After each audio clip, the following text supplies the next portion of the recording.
Então, gente, eu queria que vocês me falassem aí se está aparecendo a apresentação do PowerPoint, escrito segunda série aí, pedir para vocês me confirmarem. E então, o que nós vamos fazer? Hoje nós temos dois momentos, tá, da nossa aula. Nesse primeiro momento, gente, eu vou explicar um pouquinho para vocês sobre os seminários, tá bom? Que são as apresentações em grupo que vocês vão fazer. Então eu vou explicar como vai ser. Nós vamos dividir os grupos, depois eu vou falar quais são os temas, tá? Como que vai funcionar os temas, as datas. E no final, na segunda parte da aula, a gente vai trabalhar realmente a continuação do conteúdo que a gente começou semana passada sobre população brasileira, ok? Então, gente, essa aula vai estar gravada, eu só vou fechar a minha câmera, porque senão ele começa a travar, tá? Pronto. Eu vou voltar um pouquinho lá na tela do PowerPoint e já eu volto quando a gente for fazer a divisão dos grupos, tudo bem? Então, segunda série, nós vamos então falar sobre os seminários, eu vou dar as instruções bem detalhadas, tá? Eu vou disponibilizar depois então essa aula gravada e essa apresentação de PowerPoint para vocês, tá bom? Para vocês terem em mãos aí essas instruções.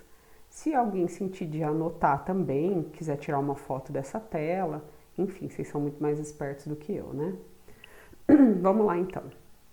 Sobre os seminários, então, gente, vocês vão se dividir em grupos daqui a pouco, eu vou distribuir os temas, tá? E todos os membros do grupo devem participar da elaboração, discussão e apresentação do seminário, tá? Não adianta, a gente vai ter grupos bem grandes, numerosos nessa sala, porque a sala é bem numerosa, né? E não adianta um ou dois ou três participarem e os demais não estarem presentes. Participar, gente, eu só vou conseguir compreender a participação de vocês no dia da apresentação, né? Eu não consigo acompanhar os outros momentos, então todo mundo tem que participar da apresentação no dia do seminário. E apresentar significa estar com o microfone aberto, né? Participar da projeção, dos slides, da organização dos slides, das discussões que vão ser promovidas pelo grupo. Tudo bem? Eu coloco como sugestão fazer a utilização de slides, como eu estou fazendo agora com vocês, tá? Eu vou lá, entro no PowerPoint, organizo os slides. O PowerPoint ele é uma forma de você apresentar mapas, gráficos, imagens, fotos, charges, vídeos. Ele comporta todos esses materiais, esses recursos, tá? Então eu coloco como sugestão fazer a utilização dos slides, porque aí vocês podem ir falando e mostrando, projetando em tela aquilo que o grupo vai apresentar, tá bom? Já vou falar grupos de quantos, tá, Lipe? Mas são grupos grandes, se eu não me engano, de 6 e de 7 pessoas. Mas me dá mais um minutinho e eu já falo isso para vocês, tá bom? As apresentações, então, elas vão ser entre 25 e 35 minutos, tá? Não pode ser menos de 25 e nem mais de 35. Se passar um pouco de 35, não tem tanto problema, porque nós vamos fazer uma apresentação por semana, mas não pode ser menos do que 25 minutos. Por que não pode ser menos do que 25 minutos?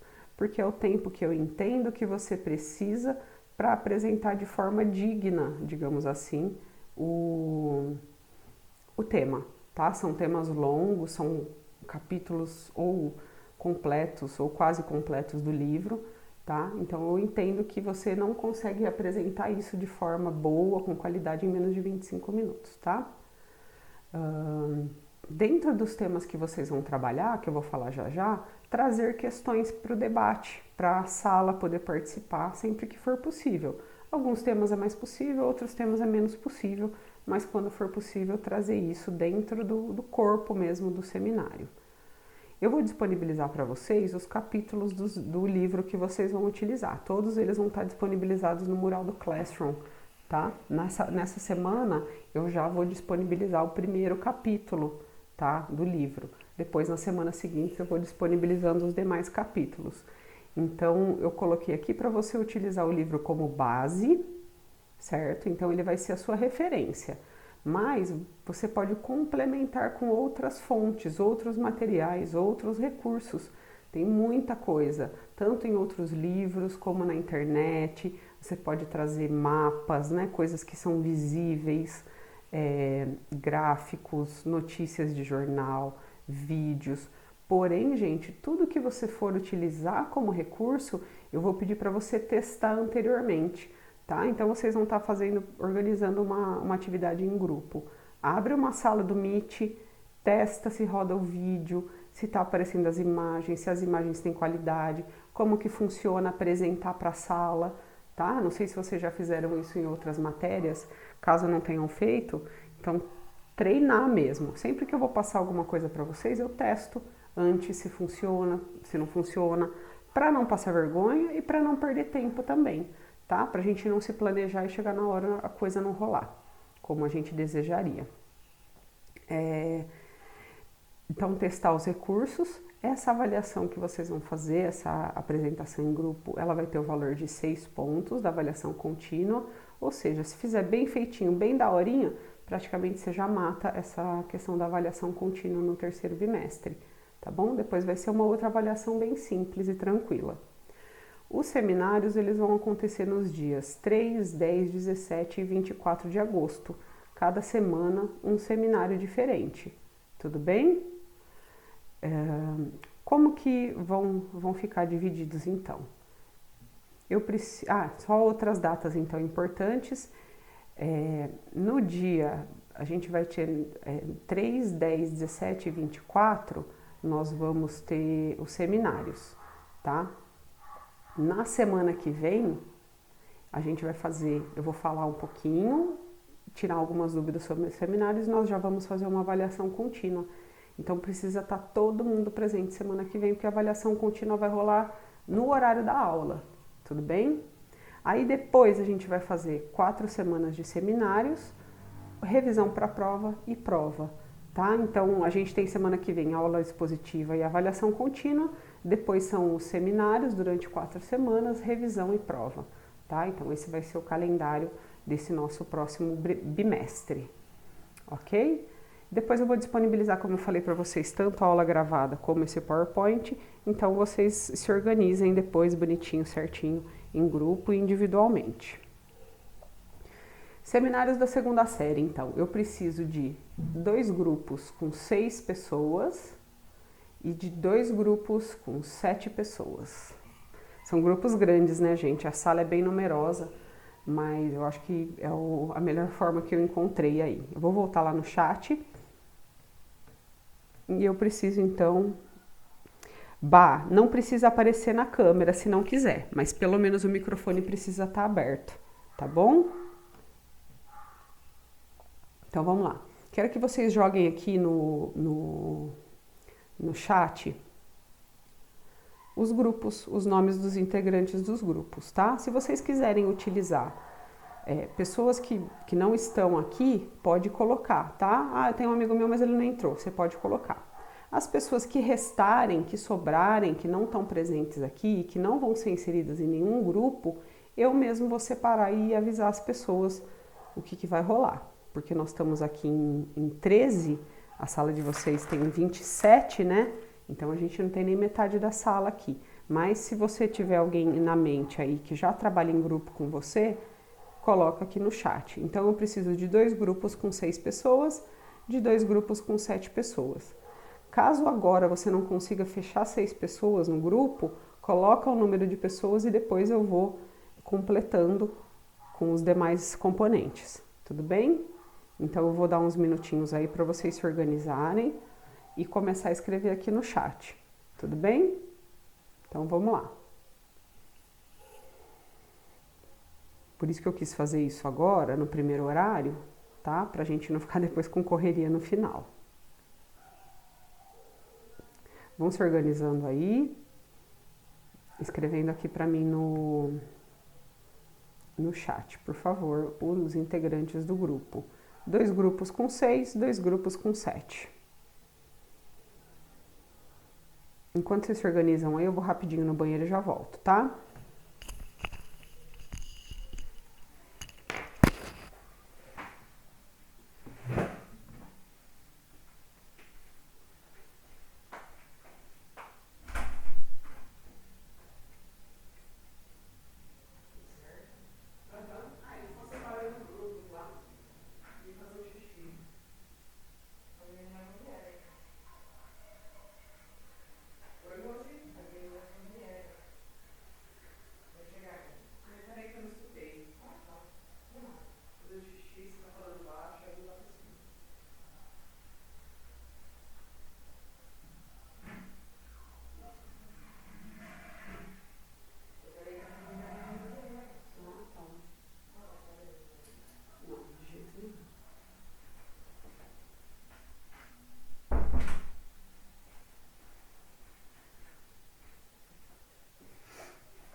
Voltei. E aí? Nenhum nome, nenhum grupo aqui ainda? Bora lá, amizades. Se não, eu faço. Se vocês falarem, Aline, pode fazer aleatório, eu faço, tá? Mas aí depois não, não tem choradeira.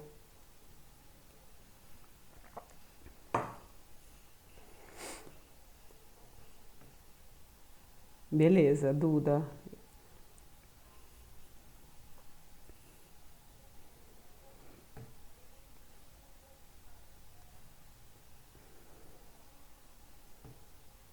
Beleza, Natália. Podem ver com calma, tá bom? Dou mais uns minutinhos aí. Perfeito, Renan.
Vamos lá, já temos o primeiro grupo.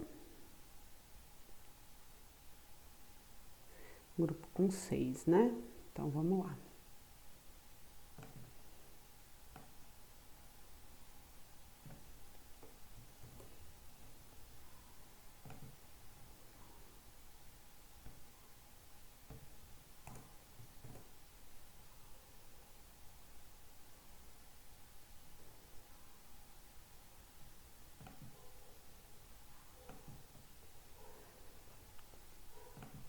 Então, o primeiro grupo já tá lá na telinha, segundo grupo, outro grupo de 6. Então, agora são grupos de 7, tá bom, gente? Se ficar de 6 também não tem problema. A gente monta aqui e depois redistribui quem tiver faltando.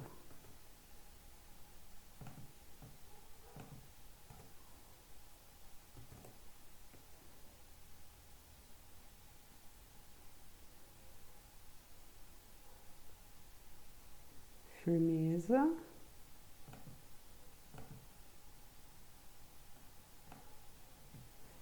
Temos um outro grupo aqui. Beleza, gente. Como vocês estão em 5, então eu coloco aqui e depois eu completo com quem precisar. Tudo bem por vocês? O grupo do Renan?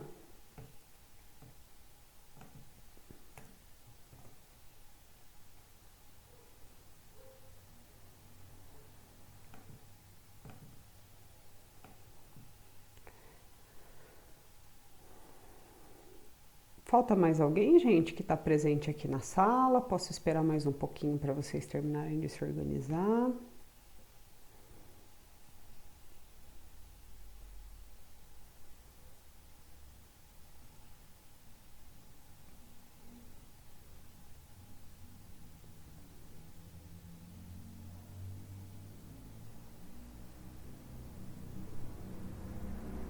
Ó, eu vou fazer assim, eu vou deixar em aberto, então, esse último grupo, o grupo 4, tá? Se tiver alguém aqui que tá na sala, que não tá em nenhum desses grupos até agora, pode falar o nome aqui e eu começo a montar. E aí eu vou montar um grupo, o grupo 4, com pessoas...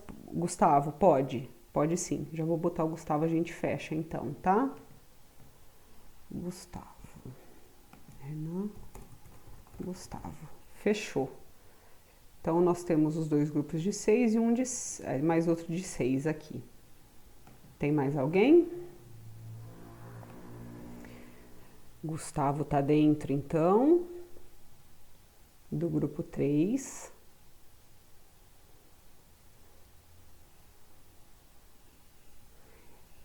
Mais alguém, gente, tá aqui na sala e não tem grupo? Posso continuar, então? Eu vou fazer assim, então, como eu falei pra você. Ah, o Kelvin. Kelvin, vou botar, então, você nesse mesmo grupo aqui, tá? No grupo do Renan. Kelvin.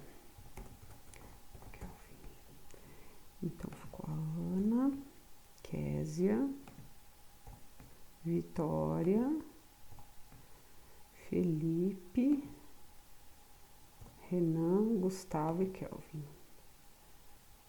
7. E fica só, então, o grupo 4, que eu vou montar com as pessoas que não estão aqui. Combinado, gente?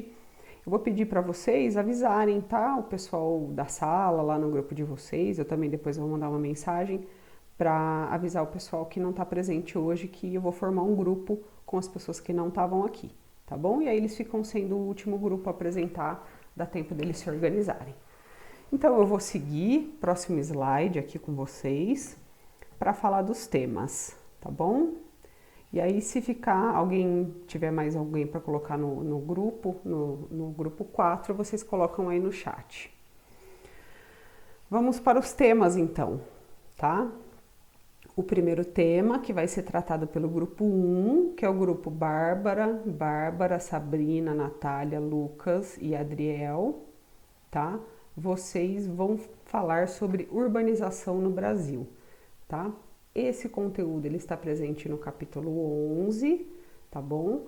Então eu disponibilizo ao longo dessa semana já o capítulo 11 para vocês começarem a pensar no assunto, tá? Como eu falei, vocês vão usar o livro como base, tá?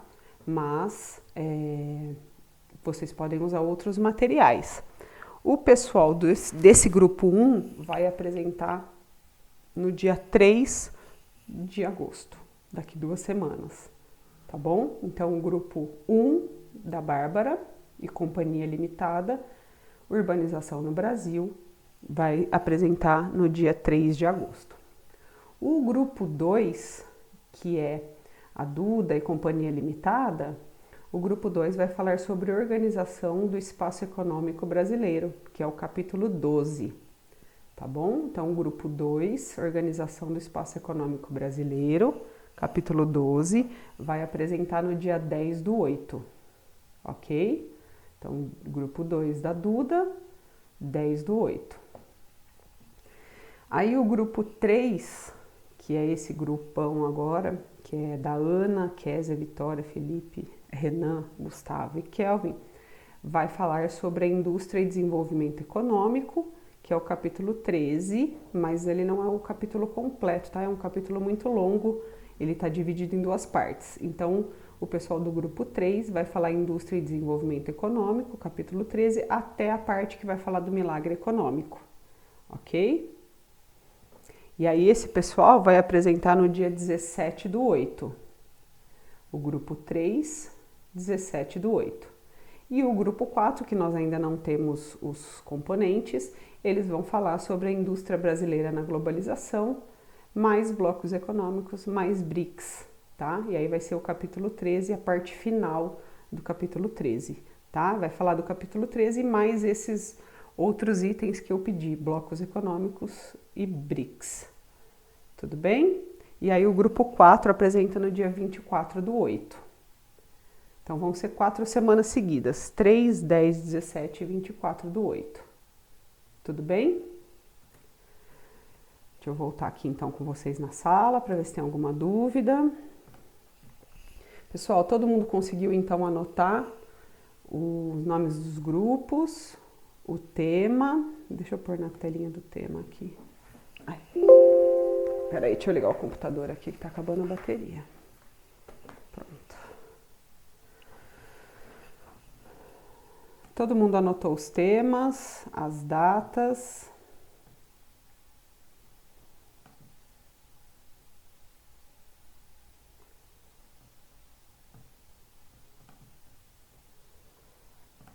Ana, sim. Os demais, posso seguir, gente? Todo mundo conseguiu anotar o seu próprio tema e a sua data?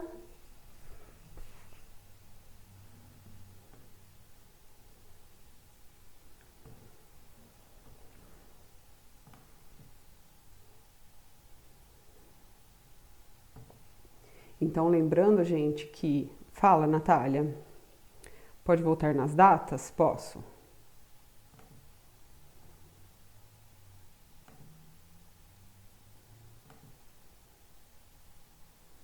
Essas são as datas, tá? Grupo 1, dia 3, grupo 2, dia 10, grupo 3, dia 17 e grupo 4, dia 24 do 8.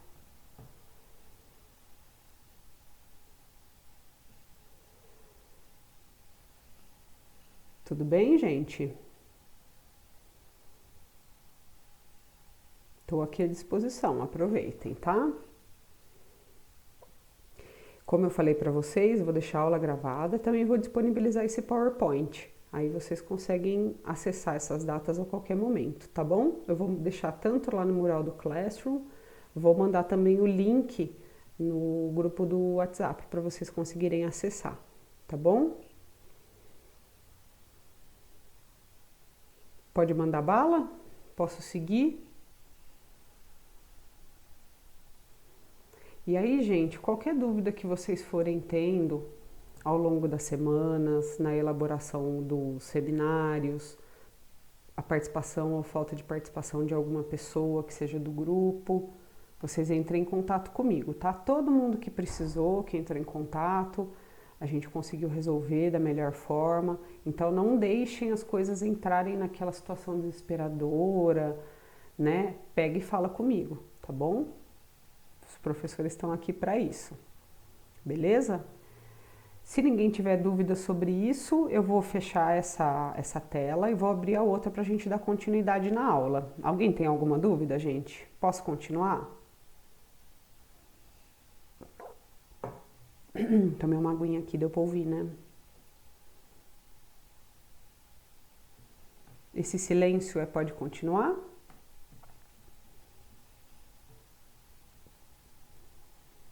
Beleza.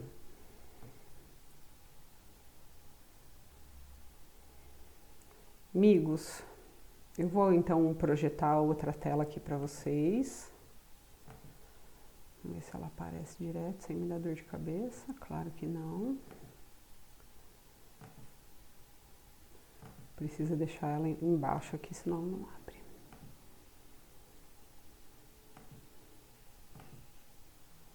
Pronto. Estou compartilhando com vocês a tela do capítulo 9, População Brasileira, e eu não estou vendo mais o chat, tá bom? Se não estiver aparecendo, eu vou pedir por favor para alguém abrir o microfone e me avisar. Pode ser? Então, estou projetando aqui o capítulo 9 sobre a população brasileira. Vou lembrar um pouquinho do que nós vimos semana passada e vou finalizar hoje, tá? Se der tudo certo, eu finalizo hoje ainda esse capítulo de população brasileira. E aí, gente, os seminários que vão ocorrer daqui 2 semanas, começam a ocorrer daqui 2 semanas, eles vão falar de diversos aspectos, no caso aqui da economia brasileira, tá? A gente vai falar dos diversos, primeiro a urbanização, né, depois a organização do espaço econômico, tanto no campo industrial, como também no campo da produção rural, tá? Vou lembrar então um pouquinho do que nós falamos. Então, na última aula nós falamos sobre a demografia no Brasil, então características da população. A gente falou sobre a importância do IBGE, sobre a importância de se criar censos de população, de se fazer recenseamentos, para que a partir desses recenseamentos a gente consiga compreender as características da população e, compreendendo as características da população, que a gente possa promover investimentos, políticas públicas para as regiões que mais necessitem de um determinado aspecto, né?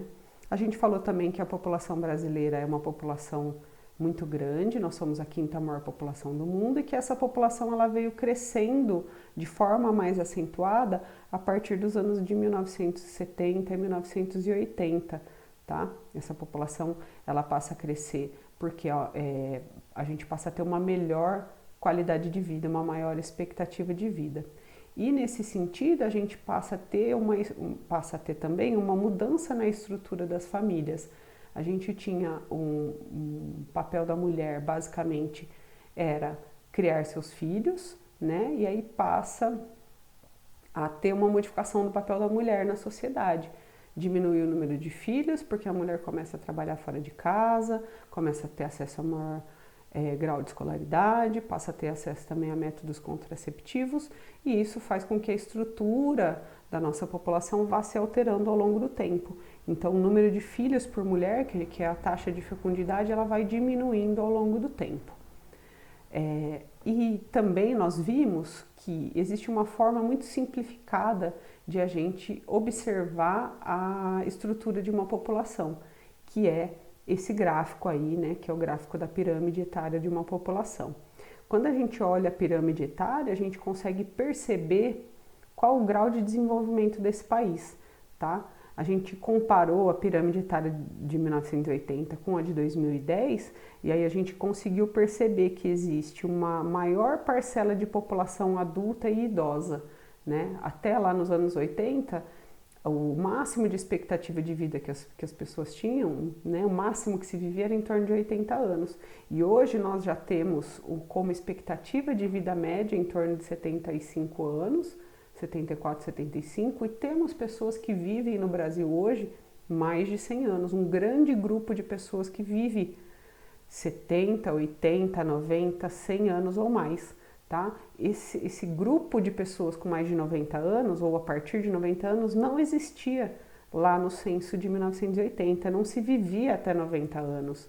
Poucas pessoas viviam até 80 anos e hoje nós temos uma grande parcela de população que vai viver mais de 80 anos. Então a gente tem melhorado a condição geral da população, melhorado as condições de vida para que essa pessoa possa viver mais, tá? E são vários aspectos. Deixa eu dar um gole de água. Dar uma olhada na palavra aqui. São vários aspectos que fazem com que uma população aumente a sua expectativa de vida, tá? Alguns deles são acessar o mercado de trabalho com idade mais avançada, né? Antes se começava a trabalhar com 13, 14 anos, hoje 18 anos em diante. Se a pessoa estuda, ela vai começar a partir de 24, 25, 30 anos, então se entra mais tarde no mercado de trabalho.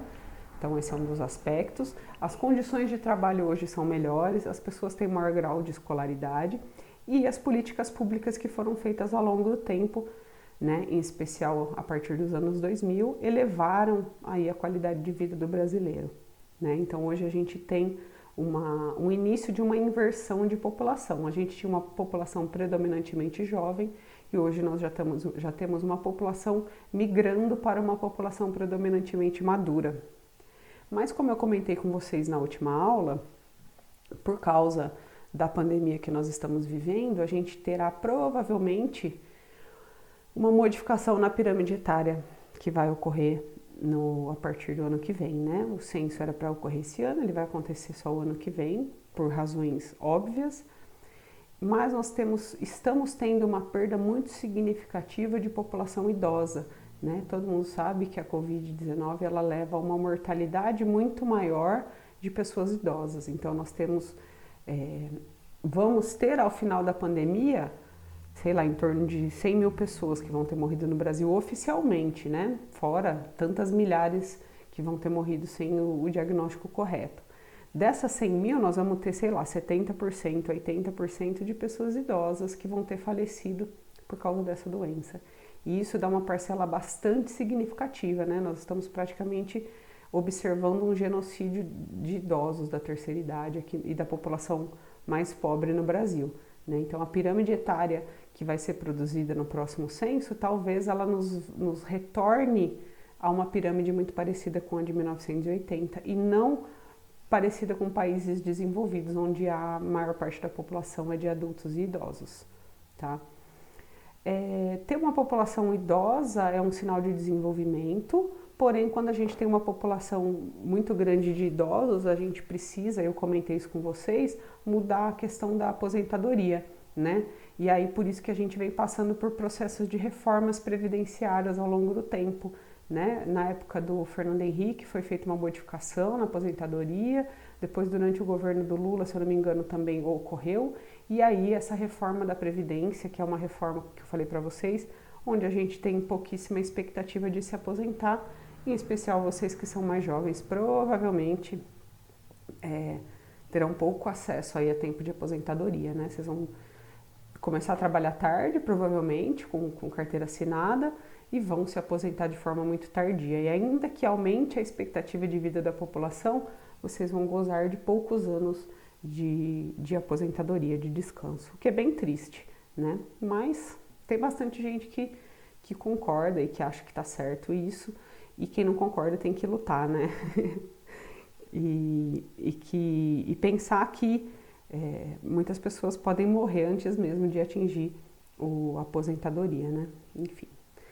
Sobre a questão de gênero, a gente começou a falar um pouquinho também na última aula, que as mulheres elas são a maior parte da população brasileira, porém elas são as que menos acessam os postos de trabalho no Brasil, né? Então a gente ainda tem uma visão de que o homem trabalha fora, a mulher trabalha em casa, ou que a mulher, né, uma herança de décadas passadas de pouca representatividade da mulher, né? Então as mulheres vêm buscando conquistas ao longo dos últimos anos, participação na política, políticas de equidade, né, planejamento familiar, tentando colocar as mulheres como população economicamente ativa, né, que é aquela população que está na idade de trabalho, tá? E aí as mulheres vêm buscando essas conquistas, elas vêm participando mais do mercado de trabalho ao longo do tempo, porém as mulheres ainda têm mais dificuldade de acessar o mercado de trabalho e principalmente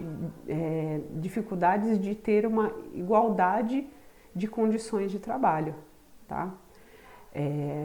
Na maior parte das empresas você tem mulheres trabalhando, né? Mas as mulheres dificilmente estão ocupando cargos de chefia, né? Os principais cargos de diretoria, chefia, são feitos por homens, né?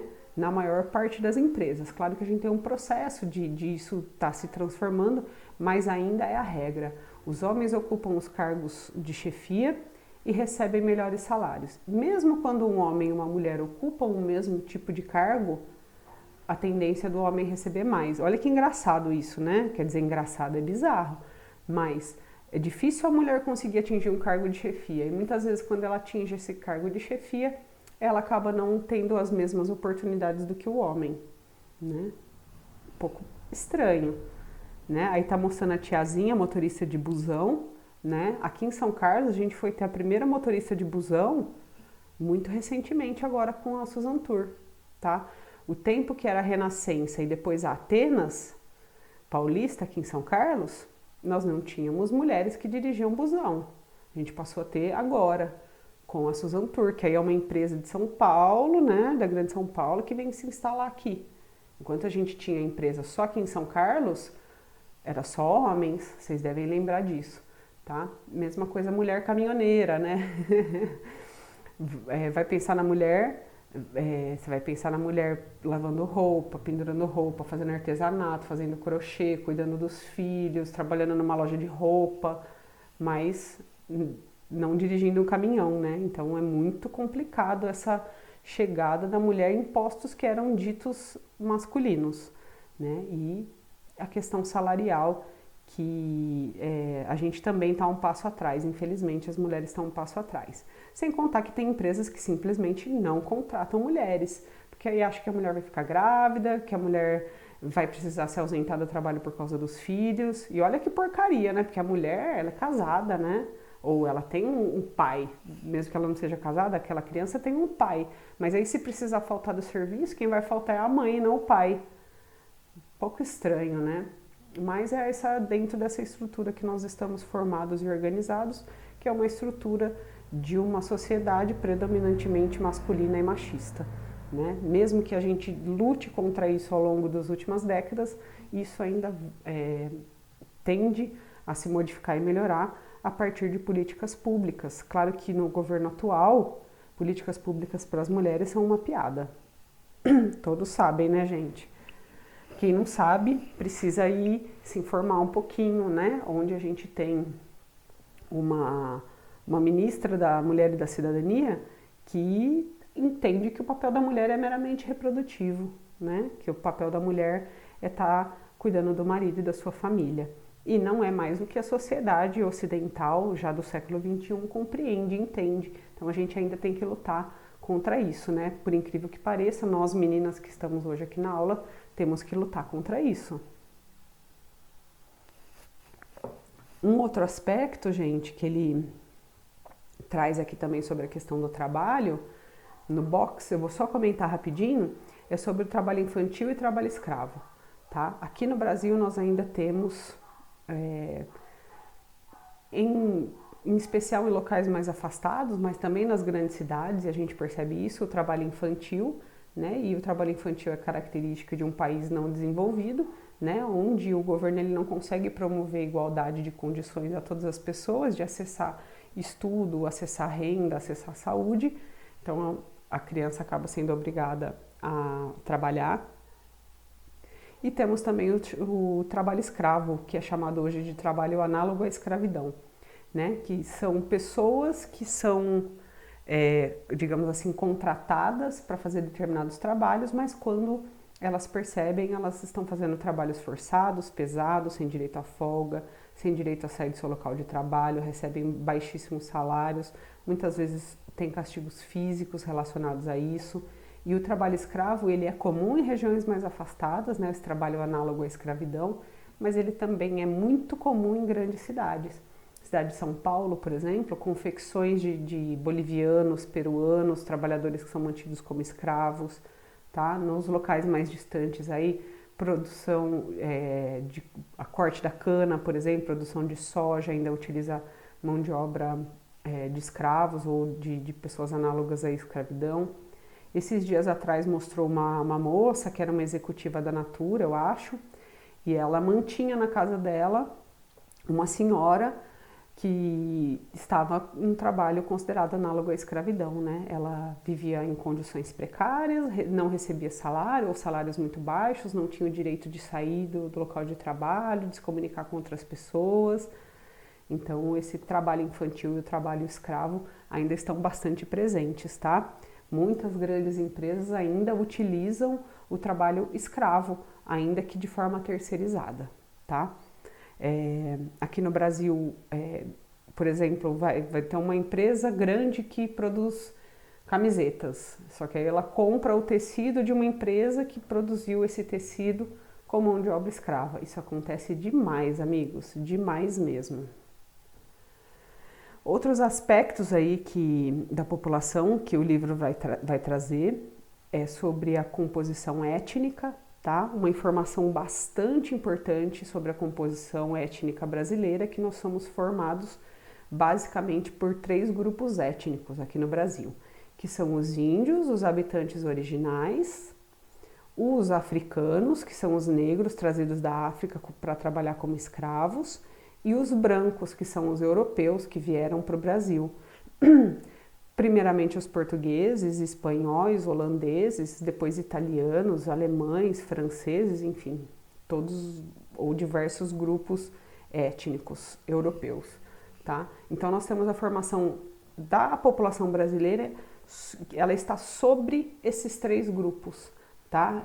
Ela se organiza, a população brasileira, sobre esses 3 grupos: indígenas, negros e brancos, tá? E aí, aqui no Brasil, a gente tem um processo muito diferente de outros países, onde esses 3 grupos coexistiram, não vou dizer de forma harmoniosa, óbvio que a gente sabe que não é nem um pouco harmoniosa, mas esses grupos, eles acabaram se miscigenando, se misturando, tá? Então, nós tivemos mistura de índio com branco, índio com negro, negro com branco. Então a gente tem vários tipos de misturas, miscigenações que levaram ao surgimento de grupos étnicos, tá? Porém, vamos dizer que essa miscigenação ela foi feita muitas vezes de forma forçada, como violência, tá? E que grupos miscigenados, eles sofrem tanto quanto grupos que não são miscigenados ou muito parecidos. Então vamos dizer assim, hoje nós temos uma população que a gente chama de parda, né, que são os miscigenados. Os miscigenados, as pessoas que são mestiças, misturadas, né, o Brasil todo é misturado, mas alguns têm aparência, né, essas pessoas ainda têm dificuldade de acessar mercado de trabalho, bons salários, né, a mesma coisa os índios. Nossa, deu um pau aqui na minha tela, não sei se deu aí na de vocês também, voltou. Esses grupos étnicos, eles foram sendo segregados, apesar de haver a miscigenação, esses grupos foram sendo segregados. Os índios, tem até uma música, um rap, né, que fala: os índios morreram e os pretos que não estão nas celas estão nas favelas, né? E é isso, os índios foram dizimados e a grande parte, né, dos negros, pretos, né, que conseguiram o fim da escravidão, acabaram sendo marginalizados e excluídos da sociedade, e a gente vai ter uma predominância de uma classe mais enriquecida, branca, né, que vai dominar os demais grupos e que vai se considerar superior aos demais grupos, e a gente sabe muito bem disso. E o mais impressionante disso é que essa, entre aspas, minoria branca domina e segrega uma maioria de pretos, pardos e índios, né? Ainda tem essa questão do opressor e do oprimido. Muitas vezes a gente, como minoria ou uma maioria oprimida, tem muita dificuldade de se livrar dessa opressão, tá? E aí então nós temos uma modificação da população. Grande parte da população vem se autodeclarando parda. Quando o IBGE passa na sua casa, vai fazer algum censo, não vai ser a moça ou o moço do IBGE que vai olhar na tua cara e achar você pardo, e achar você preto, e achar você branco, e achar você índio. Não, ela vai perguntar como você se autodeclara, tá? E a gente vai ter uma separação muito grande e explícita de etnias por região. Então nós temos, por exemplo, na região sul, por causa da imigração para aquele local, uma predominância de pessoas brancas. Nós não tivemos escravidão africana na região sul, ou tivemos muito pouco, tá? Lá os índios foram escravizados ou não houve escravidão, tá? Quando essas regiões foram colonizadas, já era uma mão de obra livre europeia. Então o governo brasileiro queria branquear a população, trouxe imigrantes brancos, italianos, eslavos, portugueses, alemães, para se instalar na região sul. Então nós temos uma população no sul predominantemente branca. No norte e no nordeste nós temos uma população muito significativa de pardos e pretos, tá? Tem também um pouco de indígena. Aqui no sudeste é bastante miscigenado, mas ainda tem muitas pessoas que se autodeclaram brancas, porque tivemos também imigração italiana, mas também tivemos a escravidão africana. Então nós temos um grande número de pessoas mestiças, que são as pardas. Então, se eu for, por exemplo, para a Bahia, eu vou encontrar um número muito maior de pessoas negras do que em São Paulo, tá? Que por sua vez vai ter muito mais negros do que a região sul, que os estados da região sul. Então, não existe uma distribuição homogênea desses grupos étnicos sobre o território, tá? Cada região passou por um processo diferente. Na região norte e centro-oeste, nós temos muito mais população indígena do que na região sudeste, por exemplo, tá? Proporcionalmente à população, não em números absolutos. Seguindo mais um pouquinho, ele está falando aqui, gente, de um aspecto bem importante, que é a distribuição da população, tá? A distribuição da população, ela vai ocorrer... O Brasil, a gente fala que o Brasil é um país populoso, mas que ele é pouco povoado. O que isso significa? Se vocês olharem esse mapa da população 2010, onde a gente tem a cor mais escura, o marronzinho mais escuro, é onde tem mais gente. E onde a gente tem as cores mais claras é onde tem menos gente, menor ocupação humana, tá? A ocupação do território brasileiro, ele vai ocorrer sempre do litoral em direção ao interior. Então, se a gente pegar as capitanias hereditárias, que são o início, né, da ocupação de população no Brasil, eram províncias localizadas próximas ao litoral, né? Então, as primeiras cidades importantes no Brasil são Salvador, Recife, Olinda, São Vicente, São Paulo, Rio de Janeiro, são locais litorâneos, próximos do litoral. Então a gente tem uma concentração de população hoje muito grande, ou no litoral ou próximo ao litoral, tá? Então a grande parte da população brasileira está concentrada nas regiões litorâneas e a gente tem no interior vazios demográficos. Tá? Inclusive, o governo brasileiro, ao longo das décadas, tem incentivado as pessoas a habitarem no interior. A criação do estado de Tocantins, que é a divisão, né, do estado de Goiás no meio, foi para doar terras para as populações irem habitar aquelas regiões. Tá?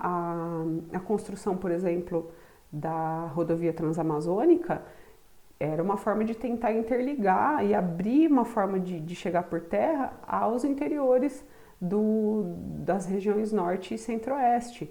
Tá? Então o governo vem tentando modificar um pouco dessa distribuição da população, que está muito concentrada no litoral. As principais cidades brasileiras estão no litoral, os principais investimentos, as principais rodovias, ferrovias, instalação de indústrias, investimentos do governo, melhor saúde, educação, transporte, estão sempre localizadas nessas regiões litorâneas, que é por onde iniciou as produções econômicas, né? Se iniciaram primeiro o pau-brasil, depois a cana-de-açúcar, depois a produção de café. Tá? Essas produções elas vão estar sempre muito próximas do litoral. Do litoral porque é onde se iniciou a ocupação humana, né? A ocupação europeia, é por onde se iniciaram as atividades econômicas e também por onde se transportava. Né? Eu produzia alguma coisa na capitania de Pernambuco, eu trazia para a capitania de São Vicente pelo mar, tá? E não por terra, que era uma forma mais rápida de transporte e é ainda, né, muito mais eficiente de transporte e pela água do que vir por dentro, pela terra, já que no Brasil nós não temos meios de transporte muito eficientes. Então a população brasileira está concentrada no litoral, tá? A maior parte dessa população está concentrada no litoral pelas atividades econômicas, pelos investimentos, pela ocupação humana, pela própria história do Brasil. Beleza? E para finalizar, nós temos no Brasil, deixa eu ver que horas são, se eu finalizo. Isso, falta 4 minutinhos, é o tempo certinho de eu finalizar. No Brasil, nós temos uma população que vive predominantemente no litoral, é predominantemente feminina e é também predominantemente urbana. Nós tivemos uma inversão de população de rural para urbana, em especial a partir dos anos 70 e 80, tá? Quando começa a instalação de grandes empresas, quando os governos começam a investir mais em infraestrutura e pelo próprio crescimento da população e das atividades econômicas urbanas, tá? Quando a gente tem a saída da maior parte da população da zona rural para a zona urbana, a gente tem também uma desigualdade social mais acentuada, né? Nas cidades, os recursos, ou você arruma um trabalho ou você morre de fome. De repente, na zona rural, você consegue ter uma lavoura, plantar, ter uma criação. Na zona urbana, na cidade, ou você arruma um emprego que te dê mínimas condições, ou você vai morrer de fome, você vai morar na rua, ou você vai ter muitas dificuldades de pagar suas contas, né? Então a desigualdade social no Brasil ela é muito acentuada, em especial quando a gente pensa nas zonas urbanas. Apesar de nas zonas urbanas a gente ter maiores investimentos, maiores oportunidades de emprego, de estudo, de saúde, é também nesse local onde estão as maiores desigualdades.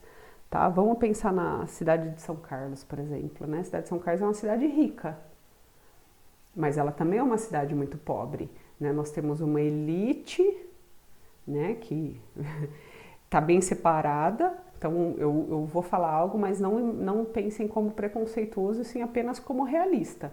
Tá? Nós temos uma elite que vai habitar um determinado número de bairros, os Damas, os Faber, o Swiss Park, o Sabará, o centro da cidade, bairros centrais, né? E nós vamos ter uma parcela muito maior de população pobre que vai ocupar as periferias, vai ocupar o Jockey Club, o Cruzeiro do Sul, a Redenção, vai ocupar o Cidade Araci, vai ocupar o Antenor Garcia, o Zavalha, vai ocupar o São Carlos VIII, Santa Maria. Então a gente tem um grupo pequeno de pessoas que tem muito dinheiro, que ganha 30, 40, 50, 60 mil reais por mês, tá? E aí isso é um grupo pequeno, que vai corresponder a 10, 15% da população. E aí nós vamos ter um grupo enorme de pessoas que vão ganhar um salário mínimo, 2 salários mínimos, tá? Mas ainda assim aparece São Carlos como uma cidade rica. Por quê? Porque aí eu vou juntar a renda de todo mundo.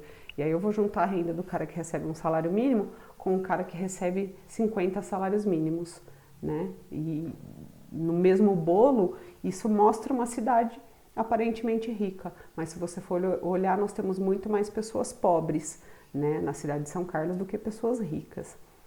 E então isso é uma situação geral brasileira, tá? Tem melhorado, a desigualdade tem diminuído no Brasil, porém nós ainda somos um dos países com maior desigualdade do mundo. Beleza? Pessoal, para a próxima semana, eu vou finalizar aqui, e para a próxima semana eu vou deixar como tarefa para todos os amiguinhos do segundo ano do ensino médio fazer a leitura desse texto que está aí na tua tela. Leitura e reflexão, começa na 601 e termina aqui na 602, tá? Eu quero que vocês façam apenas a leitura. Nós vamos fazer essa atividade 1, 2, 3 e 4 na próxima aula, tá? Todo mundo, nós vamos juntar e vamos fazer essa aula juntos, todo mundo na próxima aula. Mas eu preciso que vocês leiam esse texto da 601 e 602, porque nós vamos fazer um debate na próxima aula. Tudo bem? E ele também vai servir de pré-requisito para os nossos próximos momentos aí, onde nós vamos estar fazendo os seminários. Tudo bem? Todo mundo anotou aí, gente, a tarefinha para a semana que vem? Então, leitura do texto, página 601, 602. E aí nós vamos fazer durante a próxima aula. Beleza, gente? Dá um ok aí se todo mundo conseguiu acompanhar, se todo mundo anotou aí a tarefinha. Beleza, eu que agradeço então vocês, gente. Se tiverem dúvidas quanto aos seminários, me procurem. Eu vou fazer a divisão do outro seminário e semana que vem eu falo quem é, tá bom? Quem ficou faltando. Se cuidem, gente. Beijão, até mais. A gente se vê semana que vem.